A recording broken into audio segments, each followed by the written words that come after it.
Assalamualaikum warahmatullahi wabarakatuh. Selamat datang ke channel Nur. Ini Carrie Live. Okey, hari ni Kak Nur baru lepas membaja. Tadi Kak Nur membaja ni. Sebab pokok-pokok Kak Nur ni alhamdulillah dah mula bercambah, jadi Kak Nur bajakan dorang uh, supaya dia subuh lah. Tapi hari ni Kak Nur ucapkan terima kasih ya. Rupanya ramai pula yang respon Kak Nur punya cerita seram tu. Ramai juga yang minta ulang, minta cerita lagi. Sebenarnya ada cerita yang Kak Nur tak dapat nak kongsi dengan kawan-kawan sekarang sebab dua peristiwa tu memang ekstrim, bagi Kak Nur ekstrim lah. Tapi bukan seram ya. Bukan seram, tapi peristiwa itu mengubah siapa Kak Nur sekarang. Okay, peristiwa tu walaupun tu kisah Kak Nur, dalam masa yang sama ia ada melibatkan keluarga. Okay. Peristiwa tu memberi kesan yang besar pada perubahan Kak Nur sebenarnya. Jadi Kak Nur tak dapat nak cerita dengan kawan-kawan sangatlah. Okey, bagi Kak Nur rasa sebabnya bila Kak Nur cerita tu memang akan menyebabkan Kak Nur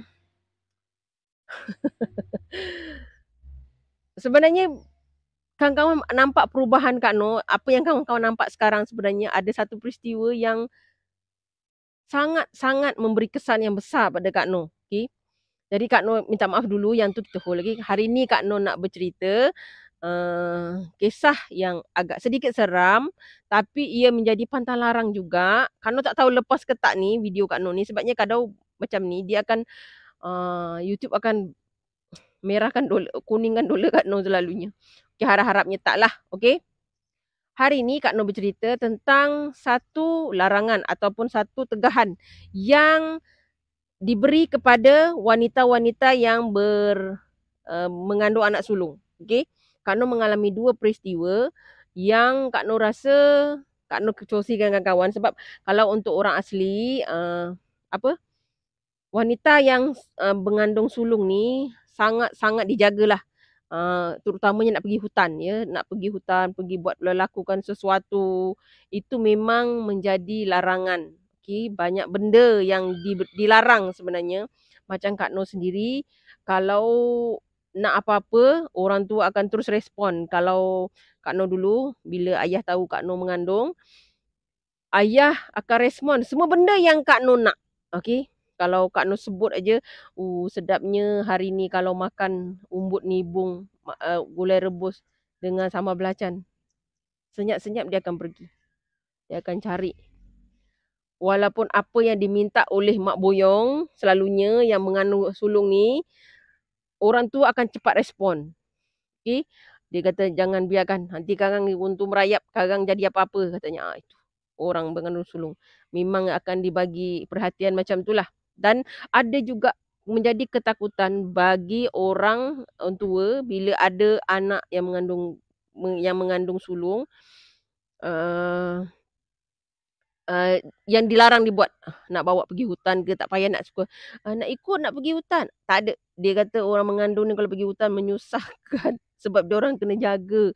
Dah lebih lagi daripada orang biasa. Sebabnya orang mengandung sulung ni, kalau orang kami lah, kalau orang Kak Nur, orang mengandung sulung ni dia punya wangi tu 7 gunung. Maksudnya makhluk-makhluk halus, makhluk orang yang bermakhluk-makhluk halus lah akan suka dengan wanita yang mengandung sulung ni. Dia kata wangi sangat, dia suka sangat. Ada dua kejadian yang Kak Nur kongsi dengan kawan-kawan. Satu adalah kejadian yang Kak Nur sendiri alaminya, dan satu lagi Kak Nur menyaksikan kejadian itu berlaku pada makcik Kak Nur. Bukanlah benda yang menyeramkan sangat, tapi memang membimbangkan kalau ada tegahan yang orang tua bagi tu, cuba dengar. Kau tak menyusahkan diri sendiri, okey? Kejadian tu ialah bila makcik Kak Nur yang mengandung sulung ketika itu ingin pergi hutan. Masa tu dia dah mengandung 7 bulan. 7 bulan ni adalah sinonim benda-benda yang tu ikut, okey? Lepas tu nak pergi, pada tu masa tu nenek tak ada. Nenek ada sibuk dengan tugas dia nak cari nipah, atap nipah. Suami dia kerja cari potong kelapa sawit dekat estate. Jadi makcik ni teringin sangat nak makan lokan. Masa tu hari cuti, jadi dia ajak Kak Nur. Masa tu umur Kak Nur 12 tahun. Ikut dia cari lokan. Kalau ikutkan Kami berjalan kaki saja, dari rumah ke tempat nak cari lokan tu lebih kurang dalam 15 minit lah jalan kaki. Jalan kaki je untuk pergi ke hutan dari rumah tu. Jalan kaki dan masuk hutan tu tak adalah hutan yang tebal, yang hutan yang besar-besar. Tak. Hutan hutan biasa, hutan nipis. Untuk cari lokan setakat nak sekali masak tu insya-Allah ada. Jadi dulu senang kan. Kami pergi, tapi sebelum apa, nenek memang dah larang berkali-kali masa tu. Kau dah jangan nak pergi mana-mana, nak pergi hutan, nak pergi apa, dan kau tu tengah mengandung, dia kata. Orang mengandung ni banyak benda yang suka katanya kan. Okey, tapi makcik ni sebab nak sangat, dia ajak, jom. Dia panggil Kak Noh Ara kan. Ara jom. Temankan makcik pergi cari lokan. Kak Noh teringat pesan nenek tapi nak buat macam mana kan. Kita ikut pergi. Lebih kurang masuk dalam hutan dalam 10 langkah, 20 langkah macam tu. Masih okey sebab kami selalunya dari kecil memang diajar cara supaya kita tidak sesat di hutan. Kita setiap 10 langkah atau 5 langkah kita akan patahkan anak kayu kiri dan kanan, patahkan supaya nanti kalau kita keluar kita ikut patahan kayu yang kita dah buat. Maknanya kita tahu kan, kita patahkan kiri, patahkan kanan, patahkan kiri, patahkan kanan dalam 10 langkah macam tu. Dalam 15 minit macam tu kami dah berada dalam hutan. Kami pusing tu sebabnya kami pergi dalam pukul 4. Jadi kita dah boleh agak kalau matahari dah condong sangat maknanya kita kena balik sebab dah petang. Dalam pukul 6 macam tu. Okey, bila nak balik tu kami tak jumpa jalan balik. Kami tak jumpa jalan balik tu, nak keluar tu tak boleh. Bila kami pusing patah sebelah kiri, kita nak patah pusing belakang, pusing balik. Kami jumpa balik jalan yang kami mula tadi. Jumpa pusingan tu. Nampak tak pagi? Ini kan kita tadi dah lalu. Pusing lagi sekali. Kita putar lagi. Balik-balik ke tempat yang tadi. Sampai jalan tu kita nampak tapak kita belecak gitu kan. Dah 3 kali macam tu makcik berhenti. Dia kata kita ni dah sesat ni. Tadi kau ada patahkan kayu kan? Adalah makcik. Tadi saya dah patahkan setiap kiri kanan kan. Sebab Kak Noh tahu. Sebab Kak Noh diajar oleh nenek. Cara macam tu. Jadi kita dah tahu supaya kita tak sesat.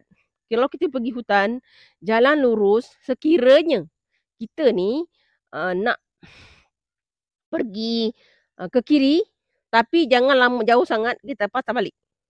Dan kita bagi tanda. Maknanya setiap kita ke kiri kita patah, jadi kita patah balik, kita ikut jalan kayu, patahan kayu tu kan. Okay. Nampak patahan yang tadi, kita jalan balik, patah lagi. Jadi kita akan jumpa balik jalan kita tu.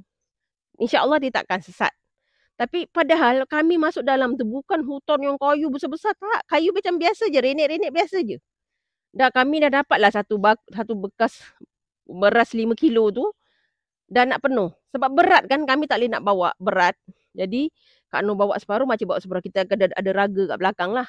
Okay, Kak Noh lebih banyak sikit sebab makcik tak boleh bawa banyak sebab dia mengandung kan. Dah 7 bulan.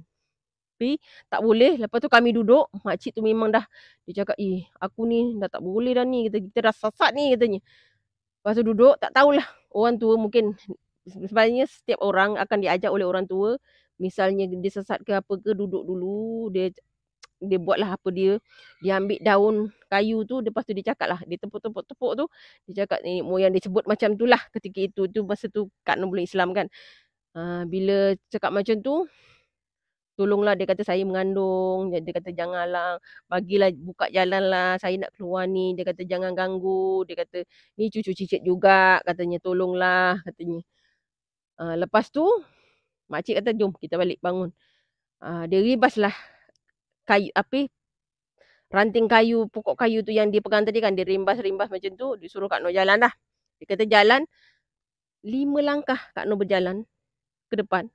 Kak Noh jumpa patahan kayu yang Kak Noh dah patahkan tadi. Padahal tadi kita dah berpusing-pusing tak jumpa patahan kayu tu. Okay, patahan kayu tu Kak Noh jumpa. Makcik dah jumpa dah patahan kayu. Makcik kata lega lah. Dia buanglah kayu tadi tu yang dirambat-rambat tu dia buang. Lepas tu kami keluar. Dekat saja kawan-kawan. Tak sampai 15 tapak pun dah nampak pinggiran hutan bakau tu. Dia keluar. Kita balik. Diam je dah balik terus. Sebabnya dah kat 6.40. Nak gelap kawan-kawan. Dah 6.40. Sampai rumah tu kami 6.40. Cerita kat nenek. Nenek dah tahu dah. Dia kata korang ni kan tak dengar cakap aku lah katanya. Kau jadi apa-apa nanti macam mana katanya.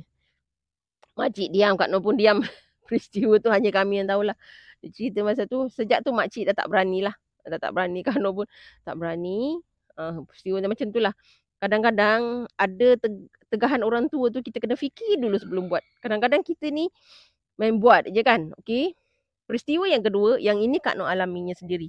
Ketika itu Kak Noh mengandung anak yang sulung, sekitar 5, 6 bulan macam tu lah, okey. Suami Kak Noh ni ada tugas, dia ikut, bos dia pergi ceramah, pergi mana-mana, ada kerja yang diorang pergi ke sempadan, Tanjung Karang dengan Sabak Bernam, okey. Diorang pergi kat situ, satu tempat tu lah Kak Noh tak nak sebut tempatnya, dekat situ. Bila balik tu, suami cakap dia nak sampai rumah, padahal rumah dengan rumah kami, quarters tu dengan rumah bos dia lebih kurang dalam 15 langkah macam tu, 20 langkah lah lebih kurang. Tapi dia terasa dia nak melangkah tu, satu tapak melangkah tu dia nampak rumah kami tu masih jauh. Masih jauh, jauh lagi rumah ni, padahal dia balik tengah malam. Dia pijak-pijak tu memang jauh lagi. Jadi dia langkah lagi, sekali dia langkah kali yang ke berapa tak tahu, pintu rumah depan mata. Dia sampai rumah dia kata. Itu yang suami cerita. Kata, "Hah? Macam tu ke?" Dia kata. Lepas tu, jauh sangat. Dia rasa macam jauh sangat. Suami ignore je lah masa tu. Okay. Kata orang tua, kalau kita pergi satu tempat yang jauh dan ada orang rumah yang mengandung ataupun ada anak kecil, jangan masuk rumah dulu, tunggu kat luar 5 minit, basuh kaki baru masuk rumah. Itu pesan orang tua ya. Tapi suami masa tu dia terus masuk rumah dan dia terus pergi bilik air lah. Tapi masa suami dah tutup pintu tu tak sampai 5 minit kawan-kawan, belakang pintu rumah kami, bunyi satu suara yang garau, suami dah masuk bilik. Suara yang garau yang Kak Noh Kak Noh sebenarnya meremang kawan-kawan. Suara yang garau yang gitu. Dia kat belakang pintu, dia ketuk pintu belakang. Gitu. Gitu. Beberapa kali. Selama 5 minit. 5 minit. Kami dengar saja. Okay. Lepas tu, sebab rumah kami ni sentiasa ada ayat Quran gitu. Sebab Kak Noh mengandung kan. Jadi kita memang sentiasalah. Kak Noh memang daripada dulu, Kak Noh memang amalkan. Kita baca 3 kul dekat diri sendiri sebelum tidur. Baca, usap kat badan, sapu kat perut kan. Okay. Itu memang Kak Noh amalkan. Ya, sejak Kak Noh Islam, Kak Noh amalkan sebagai pelindung dirilah. Tambah lagi kita dalam perut kan. Jadi mungkin dia benda tak boleh masuk, dia nak ikut suami Kak Noh tu. Dia mengamuk kat luar. Last sekali dia mengeluarkan bunyi suara yang kasar, garau dan nyaring. Gitu. Sambil berlalu. Tapi memang dengar dan jiran Kak Noh pun dengar. Jiran Kak Noh pun dengar dan itu bukan suara manusia. Suaranya terlalu garau sangat-sangat dan kita dengar. Dan kita dengar tu bunyinya memang menyerangkan kita. Kak Noh tu, ya Allah. Walaupun dah 20 lebih tahun berlalu, tapi bila jadi meremang bulu roma. Tu. Okay. Sejak tu, pagi tu, jiran Kak Noh cerita, apa hal ni? Kata, korang pergi mana? Sebenarnya jiran Kak Noh tu, dia bagi tahu, pergi mana korang ni katanya. Sampai ada benda yang ikut katanya. Bunyi tu pun aku dah tahu, kata jiran sebelah lah. Dia orang tua kan. Dia cerita tu, dia kata macam ada benda yang ikut tu katanya. Keras tu katanya. Kami cakap, oh lepas ni kalau pergi mana-mana, baca 3 kul sebab tempat tu katanya memang keras. Tapi kita tak tahulah kan, kita pergi macam biasa. Cuma katanya kalau boleh pergi macam tu, suami kena tunggu kat luar, baca 3 kul, biar badan tu free dulu mau masuk. Cuci kaki semua. Itu juga yang Kak Noh amalkan pada anak-anak semua, anak-anak Kak Noh. Kalau pergi mana tempat tu asing bagi mereka, anak-anak kena baca 3 kul. Kalau yang dah besar sikit kan, dah tahu kan, baca 3 kul, tiup kat badan supaya jadi pelindung. Apa-apa pun berada kat hutan, kita akan dilindungi, okey? Jaga adab ketika berada kat hutan juga, kalau tempat asing juga. Jangan kita pergi tempat kampung orang, wah, adab kena jaga. Sebab kita tak tahu. Macam itulah kejadian tu. Sejak tu kami sentiasa berjaga-jaga dan Kak Noh memang amalkan sentiasa, bacaan ayat kursi, 3 kul. 3 kul itu daripada mula memang Kak Noh tiup, mengandung apa, tiup badan kan, hembus kat perut, macam tu. Sebabnya kita tak tahu tempat tu, eee, macam mana kan. Jadi kita kena hati-hati, biar kita berwaspadalah akan tidak mudarat. Sebab kita tak tahu kadang-kadang kan. Sebab tu juga orang mengandung sulung ni, pergi mana-mana pun hati-hati.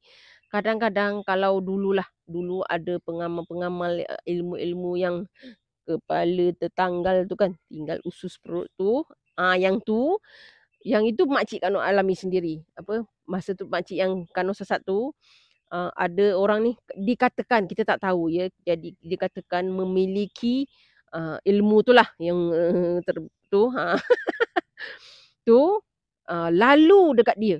Yang tu Kak Noh tengok apa, Kak Noh tengok sendiri reaksi orang yang ada benda tu. Okey. Dia lalu kat belakang makcik tu, eee, lelaki sebenarnya, dia lalu, dia cakap satu perkataan yang Kak Noh rasa tak wajar, eee, dicakaplah. Dia kata, "Wanginya kau ni," katanya, gitu. "Wanginya kau ni." Masa tu, makcik dah pegang perut dah. Makcik dah dengar tu dia pegang perut sebab orang tu lalu belakang dia, lalu di belakang dia tu, dia lalu macam tu, dia kata, "Wanginya kau ni sekarang," katanya, gitulah. Makcik terus pegang perut, dia terus baliklah. Tapi makcik masa tu, kalau orang mengandung dia akan ada apa, mengkuang. Mengkuang tu, mengkuang yang dah diurut, dijadikan tali, dia ikat di perut lah. Itu sebagai pelindung bagi orang yang mengandung sulung, pergi mana-mana. Okey, sebagai pelindungan dia lah bagi kepercayaan orang asli kalau kita kan baca Quran semua. Jadi itu yang dilakukan lah. Memang orang bila cerita dekat nenek tu, nenek cakap, "Oh, dia tu memanglah," dia katanya, "ada." Nenek macam tu lah. Kita tak boleh nak anu juga, tapi sekarang tak adalah yang masih lagi macam tu, dah tak ada kan.